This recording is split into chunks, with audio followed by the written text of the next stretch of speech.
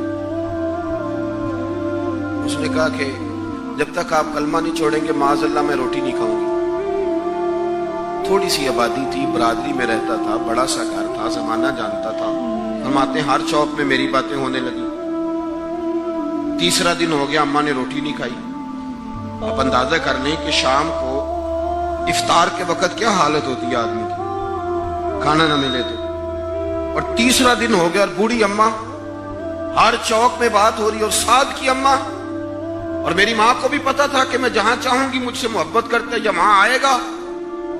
آپ فرماتے ہیں ہر چوک میں بات ہونے لگی, ہر جگہ لوگ ذکر کرنے لگے, باتیں چھڑ گئی, میری ہی باتیں, میرے ہی تذکرے, میرے بارے میں ان لوگوں کا ذکر. فرماتے میں بڑا پریشان ہوا.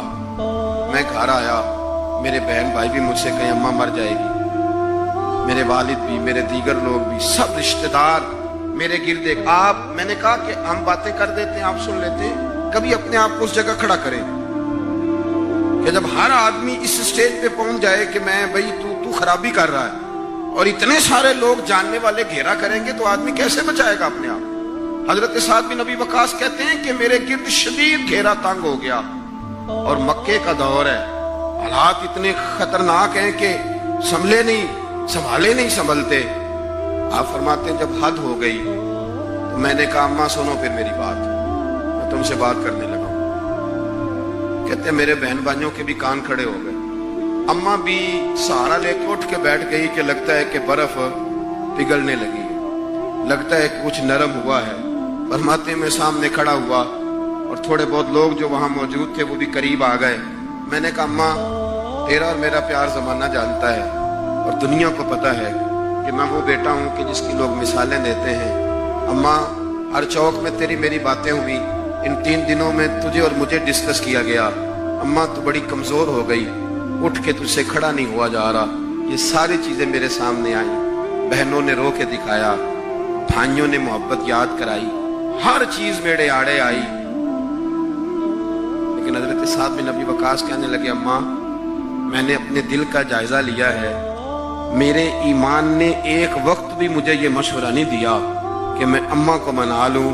فرمانے لگے اماں یہ زمانہ سارا موجود ہے اور لوگ کھڑے ہیں, تیری ایک جان ہے نا, ایک جان. اماں تیری ایک جان ہے, اگر تیری 1000 بھی ہوتی اور ایک ایک کر کے ساری جانیں تیری نکل جاتی تو پھر بھی میں اپنے مدینے والے محبوب کا کلمہ چھوڑنے کو تیار نہیں ہوں. اب تیری مرضی ہے تو روٹی کھا, چاہے بھوک ہڑتال کر, تو اٹھ کے بیٹھ جائے, لیٹی رہے. 1000 جان بھی ہو, ایک ایک کر کے نکل جائے تو ایمان پر سودے بازی ہو سکتی.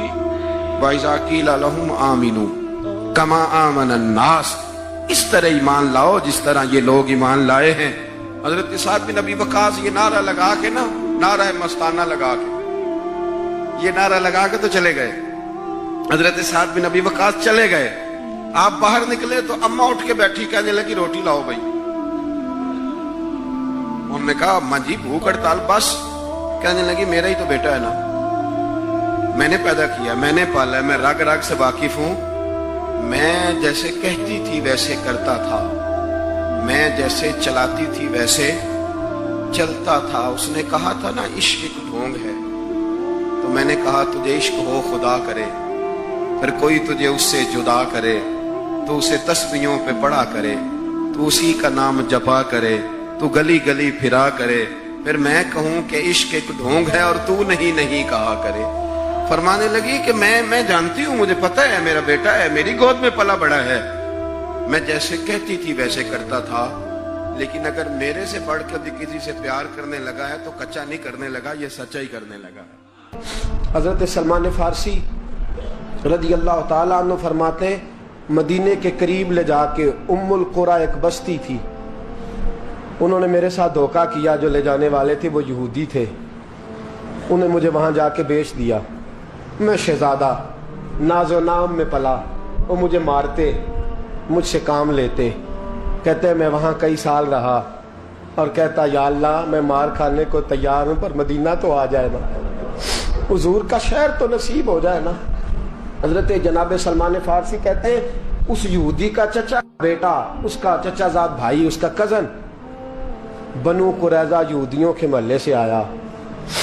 مجھے اس نے کام کاج کرتے دیکھا، کھیتی باڑی کرتے دیکھا تو کہنے لگا، توجہ ہے آپ کی؟ جاگ رہے ہیں آپ لوگ؟ میری بات کی سمجھ آ رہی ہے؟ کہنے لگا غلام بیچو گے؟ مجھے دے دو. کہتے ہیں اس نے کہا تو 4 دینار نفع دے، تو لے لے. کہتے ہیں اس نے 4 دینار نفع لیا اور مجھے باندھ لیا اونٹ کی پشت پہ، ہاتھ میرے باندھ لیے، پیر باندھ لیے. میں رونے لگا، میں تڑپنے لگا. کہتے ہیں اچانک بنو قریظہ مدینے کا ایک محلہ تھا، یہاں یہودی رہتے تھے. کہتے ہیں وہاں کا وہ رہنے والا شخص اچانک میری آنکھ کھلی تو ٹھنڈی ٹھنڈی ہوائیں. اچانک میں نے آنکھیں کھولی تو کھجوروں کے لمبے چوڑے درخت. فرمایا میں نے دیکھا تو پہاڑیاں بھی معطر معطر سی، فضائیں بھی کرم کرم والی، عطا ہی عطا. کہتے ہیں 2 آنسو گرے اور میں ہنس پڑا. آنکھوں میں آنسو، لبوں پہ مسکراہٹ. حضرت سلمان فارسی رضی اللہ تعالیٰ عنہ کہتے ہیں وہ کہنے لگا تجھے کیا ہوا؟ سارے رستے تو بت تھا، اب کیا ہوا؟ میں نے کہا میری تھکاوٹیں اتر گئی ہیں، میری ریاضتوں کا ثواب مل گیا ہے، میری عبادتوں کا اجر فلہم اجرہم عند ربہم ولا خوف علیہم ولا هم یحزنون. مجھے گوہر مراد مل گیا. کہتے ہیں اس نے مجھے وہاں رکھا، کام کاج کرانے لگا. وقت گزرتا گیا. ایک دن کھجوروں اوپر چڑھ کے میں کھجوریں توڑ رہا تھا، مست تھا. تھوڑی تھوڑی عربی میں نے سیکھ لی، ہلکی پھلکی باتیں سمجھنے لگا، جواب دینے لگا. فارسی نسل تھا. کہتے ہیں میں کھجوریں توڑ رہا تھا، میرے مالک کا بھائی دوڑا دوڑا آیا. توجہ ہے آپ کی؟ آیا آگے کہنے لگا بھائی پتہ ہے تجھے کیا ہوا ہے؟ پتہ؟ کہتا میں نے کوئی توجہ نہیں دی، یہ روز ایسی باتیں. پتہ ہے تازہ خبر کیا ہے؟ کیا ہوا؟ کہنے لگے وہ جس نے دعویٰ کیا تھا نا نبوت کا، وہ مدینے آ گیا ہے. وہ جنہوں نے دعویٰ کیا تھا نا نبوت کا، وہ مدینے آ گئے ہیں. حضرت سلمان فارسی کہتے ہیں جو کھجوریں میں توڑ رہا تھا وہ میرے ہاتھ سے گر گئی. یوں لگا کہ جیسے کسی نے آ کے کسی نے آ کے کہا ہو کہ چل تجھے حضور نے بلایا ہے. فرماتے ہیں میرے ہاتھ کانپنے لگے. وہ کہنے لگا کدھر ہے وہ؟ کہنے لگا وہ وادی قبا ہے نا، آج بھی جا کے کوئی دیکھے قبا کا ماحول، آج بھی جا کے کوئی دیکھے قبا کا ماحول.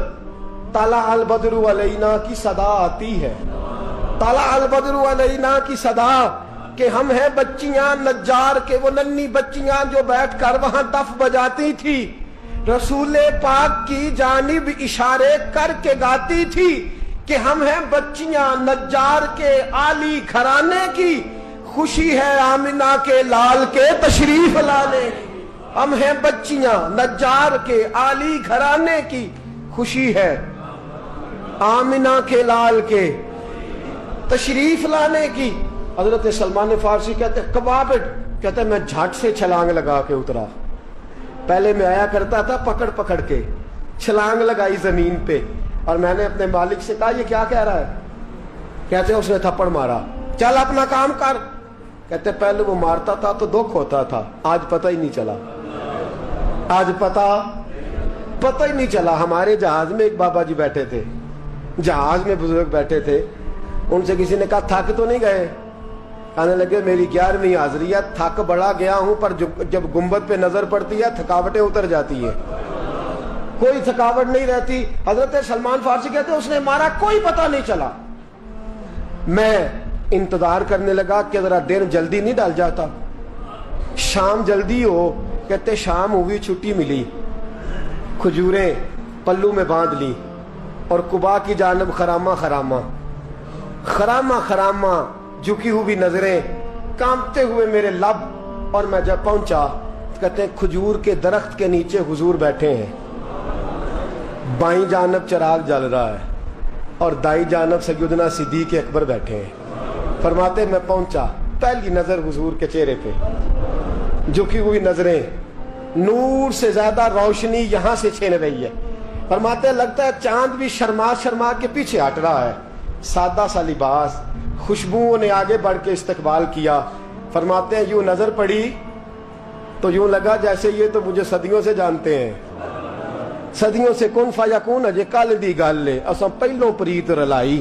فرمایا لگا یہ پہلے سے جانتے. فرماتے حضور نے مسکرا کے فرمایا آئیے آئیے، اتنے جملے.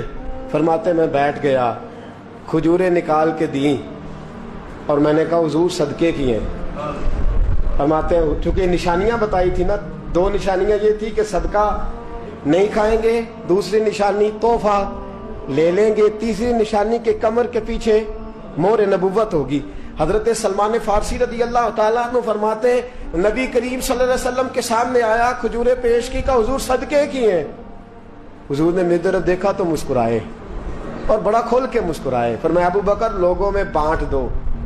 فرماتے ہیں چہرہ میری طرف ہے، باتیں ابو بکر سے ہو رہی ہیں. سمجھایا تو مجھے جا رہا ہے نا. کہا ابو بکر لوگوں میں تمہیں پتہ بھی ہے میں صدقہ نہیں لیتا. کہتے ہیں ایک نشانی پوری ہو گئی، دودھ کا پیالہ آیا، ایک گھونٹ مصطفیٰ نے لگایا، باقی سارا ہی مجھے عطا فرما دیا. فرماتے ہیں موجیں لگ گئی، میری موجیں لگ گئی. ساری رات تو نیند نہیں آئی لذت میں، اور اگلا سارا دن نیند نہیں آئی شام کے انتظار میں. کہتے ہیں پھر شام ہوئی، پھر پلو میں کھجوریں باندھی، پھر خرامہ خرامہ چل پڑا. فرماتے ہیں سارے مل مل کے جا چکے ہیں، پتہ نہیں حضور کس کا انتظار کر رہے ہیں. سارے جا چکے، شام ہو گئی. میں پہنچا، بیٹھا سامنے، میرے مصطفیٰ نے دیکھا، فرمایا آئیے. میں نے کھجوریں کھولی، نکالی، میں نے کہا حضور تحفہ ہے. فرماتے ہیں حضور کھول کے مسکرائے، گویا حضور میری سوال کا جواب دے رہے ہوں کہ مجھے پتا ہے تو کیا کر رہا ہے. کھول کے مسکرائے، کھجور نکالی، کھائی، دوسری بھی کھائی، تیسری بھی کھائی. فرماتے ہیں مجھے یاد نہیں 10 کھائی کہ 11 کھائی. میرا لایا تحفہ حضور نے استعمال فرمایا. فرماتے ہیں میرا جی نہ کرے آنے کو، دل نہ کرے، لیکن مجبوری تھی، غلام تھا. لوٹ آیا واپس. اگلے دن حضور آ گئے جہاں آج مسجد نبوی ہے، جہاں آج مسجد نبوی ہے، جنت البقیع جہاں قبرستان ہے، وہاں حضور بیٹھے. فرماتے ہیں میں شام کو چلا تو دل میں خیال آیا مہر نبوت کیسے دیکھوں گا. 2 نشانیاں تو پوری ہو گئی، تیسری کیا ہے؟ سارے بولے. فرماتے ہیں وہ ہے 2 کندھوں کے درمیان، کیسے جرت کروں گا کہ حضور دکھائیں، کیسے کہوں گا کہ سونیا مور دیکھنی ہے. کہتے ہیں پھر دعائیں کرنے لگا دل ہی دل میں، یا اللہ ہوا چلا دے، دل ہی دل میں نا ہوا چلا دے مولا، اور حضور کی قمیض مبارک کٹ جائے میں مور دیکھ لوں. کبھی دل میں خیال آیا کوئی صحابی آ کے کہے حضور کمر کو ہاتھ لگانے کو دل کرتا ہے. کبھی خیال آیا کہ حضور خارش کرنے کے لیے ذرا دستے مبارک پیچھے کریں، کوئی تو بات بنے. فرماتے ہیں سارے رستے میں منصوبہ بندی کرتے آیا، لیکن کیا خبر تھی مجھے کہ ساری باتیں تو مصطفیٰ کے پاس پہلے سے موجود ہوتی ہیں. فرماتے ہیں میں گیا، توجہ ہے ساتھیو، کہتے میں گیا حضور کے سامنے بیٹھنے لگا. حضور نے فرمایا سلمان پیچھے آ، یہ تیری جگہ نہیں، تو پیچھے آ. فرماتے ہیں میں وہاں سے اٹھا پیچھے گیا. جیسے ہی میں پیچھے گیا حضور نے قمیض پکڑی، مہر نبوت اٹھائی. میں نے کھل کے دیکھا، کھل کے چوما، کھل کے پیار کیا. پھر حضور نے بازو تھاما، فرمایا بس بھی کر، بس بھی کر. فرمایا نبی کریم کے قدموں میں سر رکھا اور میں پھوٹ پھوٹ کے رویا. میں نے کہا سونیا میری حیات کا افسانہ پوچھنے والوں، کہیں کہیں سے یہ قصہ پڑھا نہ جائے گا. سونیا میں اصفہان سے چلا تو شام آیا، آقا میں شام سے چلا تو موصل پہنچا، موصل سے نصیبان آیا، وہاں سے میں تموریاں آیا. حضور پھر میں بکا، میں نے کسی کے جانوروں کو چارہ ڈالا، کسی کے گھر میں صفائی کری، کسی کے جوتے صاف کیے، کسی کے کپڑے دھوئے. بک بک کے آیا ہوں، بک بک کے پہنچا ہوں. مجھے جم کے قدم چومنے دے حضور، مجھے آج جی بھر کے زیارتیں کرنے دے. فرماتے حضور نے اٹھایا اور جب میرے رسول نے میرا ماتھا چوما، حضور نے جب میری پیشانی پہ بوسہ دیا، تو فرماتے ہیں پھر میں نے پڑھا کلمہ لا الہ الا اللہ محمد رسول اللہ صلی اللہ. فرماتے ہیں پھر میں جانوں اور حضور. لوگوں کی چیخیں نکل گئی، لوگ رو پڑے. ایک بزرگ اٹھے، کہنے لگے عمر جب سے سلمان آیا ہے یتیم بچیوں نے کہنا شروع کر دیا ہے کوئی ہمیں یتیم نہ کہے. جب سے سلمان آیا ہے بھوکوں نے کہنا شروع کر دیا ہے کوئی ہمیں بھوکا نہ کہے. جب سے سلمان آیا ہے بے آسرا لوگوں نے کہنا شروع کر دیا ہے اب ہمارے پاس بہت بڑا آسرا ہے. جب سے سلمان آیا ہے بے گھروں کو گھر مل گئے ہیں. کہا وہ لاچار بیمار جن کے قریب کوئی نہیں جاتا تھا سلمان انہیں پاس بٹھا لیتا ہے. خدا را ہمارا گورنر نہ بدلیے گا. حضرت سلمان فارسی کھڑے ہو گئے, کہنے لگے میں بوڑھا ہو گیا ہوں, اب میرے اندر طاقتیں نہیں رہیں. خدا را کبھی ایسا ہوا ہے کوئی حکمران جائے تو لوگ روئیں؟ رو رو کے لوگوں نے کہا خدا را ہمارا گورنر نہ بدلا جائے. حضرت عثمان نے کہا مجھے معاف کر دو, میں ایسے آدمی کا نام پیش کرتا ہوں جو مجھ سے بھی بہتر ہے. کون؟ کہا میں حضرت سعد بن ابی وقاص کا نام گورنر کے لیے پیش کرتا ہوں. حضرت اب وہ لوگ پتہ کیا کہنے لگے مدائن کے, کہنے لگے جی بالکل ٹھیک ہے ہمیں وہ گورنر منظور ہے پر ہماری ایک شرط ہے, ہم ان کی گورنری تب قبول کریں گے جب آپ مستقل رہائش مدائن میں رکھیں گے. ہم آپ کو یہاں رہنے نہیں دیں گے, آپ کو وہیں رہنا پڑے گا. اتنی محبتیں اتنا پیار. حضرت سلمان نے کہا نہیں, میں تو آخری وقت مصطفیٰ کے مدینے میں گزاروں گا, میں تو حضور کے شہر مقدس میں اپنا وقت گزاروں گا, میں نہیں جاؤں گا. وہ لوگ اتنا روئے کہ حضرت فاروق اعظم بھی رو پڑے. فرمایا اے سلمان آپ واپس چلے جائیں, ان لوگوں کا خلوص آپ کی محبت سے بہت زیادہ ہے, آپ جائیے. حضرت سلمان فارسی مدائن آ گئے. جناب سعد بن ابی وقاص رضی اللہ تعالیٰ عنہ گورنر بن گئے. 3 لوگوں کے ساتھ ہمیشہ تھا. حضرت ابو درداء تو وصال کر گئے, 3 لوگوں سے یارانہ رہا. ایک حضرت عبداللہ بن سلام سے, ایک حضرت سعد بن ابی وقاص سے چونکہ وہ پاس تھے, اور تیسرا اکثر ٹائم نکال کے مدینے جاتے تھے. کس لیے آئے ہو؟ کہا ایک تو روضہ رسول کی زیارت کرنے آیا ہوں, اور دوسرا میں امام حسن سے ملنے آیا ہوں. ساری زندگی نبی پاک کے نواسوں کے پاس آتے, بات کوئی نہ کرتے, ذکر کوئی نہ کرتے. حضور کے شہزادوں کے پاس آتے, امام حسن سے ہاتھ ملاتے, امام حسن کا چہرہ دیکھتے رہتے, آنسو بہاتے رہتے. کتنی دیر کھڑے رہتے, امام حسن کی زیارت کرتے, واپس چلے جاتے. جب بوڑھے ہو گئے, زیادہ کمزوری آئی, تو حضرت سعد بن ابی وقاص کو پیغام دیا. کہا کسی طریقے مدینے پیغام بھیجیے اور امام حسن سے کہیے میں آپ کے نانا کا نوکر ہوں, طاقت نہیں رہی اب چل کے مدینے آ سکوں. عمر مجھے پابند کر گئے تھے کہ میں نے, حضرت عثمان کا دور آ گیا کہ میں نے اب مدائن میں وقت گزارنا ہے. اگر ہو سکے تو آخری بار ایک بار مجھے آ کے مل تو جائیں. امام حسن آتے ہیں تو مجھے لگتا ہے جلوہ مصطفیٰ کی زیارت ہو گئی ہے. حضرت سعد بن ابی وقاص نے پیغام بھیجا. امام حسن وہاں سے چلے, مدائن آئے. جیسے ہی امام حسن دروازے سے داخل ہوئے, بوڑھے حضرت سلمان فارسی, بوڑھے, نکاحت اتنی ہے کہ اٹھا نہیں جاتا. امام حسن آئے تو حضرت سلمان فارسی نے رونا شروع کر دیا, تڑپنا شروع کر دیا. اٹھنا چاہا تو بستر پہ گر گئے. امام حسن قریب آئے, چارپائی پہ بیٹھے تو حضرت سیدنا سلمان فارسی رضی اللہ تعالیٰ عنہ کہنے لگے حضور میں بڑا پریشان ہوں, میرے لیے دعا کرے. امام حسن کہنے لگے میں جوان ہوں, آپ بوڑھے ہیں, دعا آپ کو کرنی چاہیے. کہا نہیں, آپ سے دعا اس لیے کر رہا ہوں کہ آپ کے نانا سے جو وعدے کیے تھے میں پورے نہیں کر سکا. آپ دعا کریں کہ میں حضور کی بارگاہ میں جاؤں تو مجھے شرمندگی نہ اٹھانی پڑے. حضرت سلمان فارسی رضی اللہ تعالیٰ عنہ سے امام حسن کہنے لگے وعدہ کیا کیا تھا, کیا نہیں پورا کر سکے؟ عرض کی حضور نبی کریم نے فرمایا تھا اتنا مال پاس رکھنا جتنا مسافر کے پاس ہوتا ہے. یہ حضور نے مجھ سے کہا تھا, میں وعدہ پورا نہیں کر سکا. دیکھیے میرے گھر میں کتنا مال ہے, کتنا سرمایہ ہے. امام حسن کہتے ہیں میں نے مال دیکھا تو 1 مٹکا پانی پینے کا, 2 پیالے پانی پینے کے, 1 مشکیزہ, 1 چٹائی وہ بھی ٹوٹی ہوئی.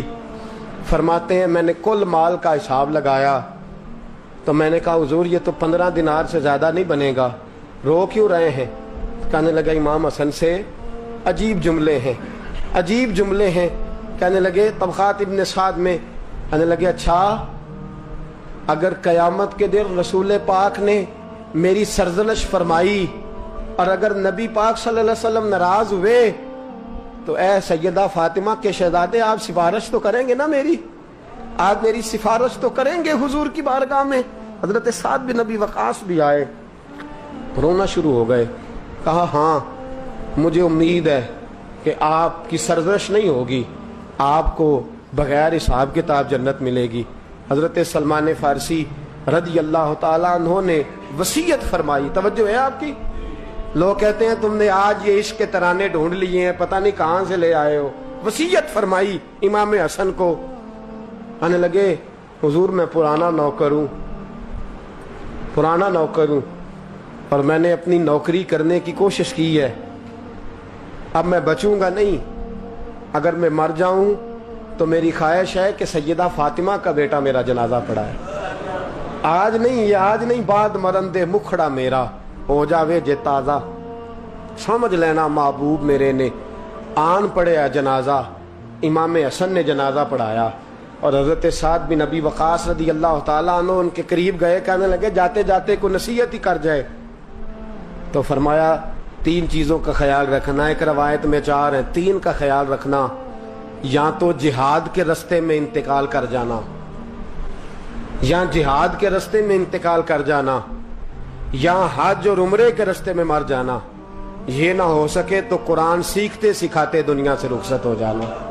فرمایا یا جہاد کے رستے میں جانا، حضرت سلمان فارسی وصیت کر رہے ہیں، یہ وصیت یاد رکھیے گا، یا جہاد کے رستے میں انتقال کرنا، یا حج اور عمرے کے رستے میں، یہ نہ ہو سکے تو قرآن سیکھتے سکھاتے جانا، امید ہے اللہ بے حساب و کتاب جنت عطا فرما دے گا۔